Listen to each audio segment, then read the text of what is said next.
Ер нь бол бидний сүүлийн үед дандаа нэг ийм бүх томилгоонууд намаас улс төрийн байдлаас яваад идэг гэсэн байдал маш хүрүүлж ирсэн. За одоо харин миний харж байгаагаар бол улсын сайхан хуульч бол амьдралдаа улс төрийн ажил хийж үзээгүй.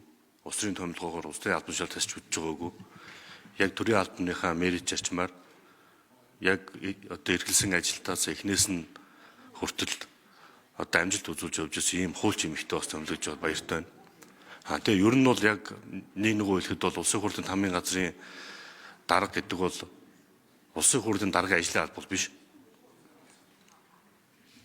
Улсын хурлын даргын ажлын алба биш гэдэг би заавал танд зохиж хэлмээр байна. Ягаад тэр энэ бол 126 гишүүнд улсын хурл байнгын ороод их мэт энэ олон чиг үүргүүдийг уйлдуулж ажилдаг, зохион байгуулалтыг хийж ажилдаг ийм бүтэж. Тэм болохоор одоо аль нэг тал битгий гараарай. Одоо энэ өнгөрсөн 2-3 одоо үлдэж байгаа жилүүдийн хугацаанд улс төрийн үйл явцууд өрнөхөл байлгүй. Ямар нэгэн одоо үйл явц болох л байлгүй. За сонгуул төхөр бүр ихсгэл байлгүй. Тийм үед ямар нэгэн байдлаар хин нэгнийхэн талд орж, аль нэгнийхэн талд ил төлжиж, аль нэгнийхэн талд зохион байгуулалтыг ил зохион байгуулж ингэж болохгүй шүү гэдэг би танд захиж хэлэх гэсэн. Тэгээ танд ажлын амжилт хүсье.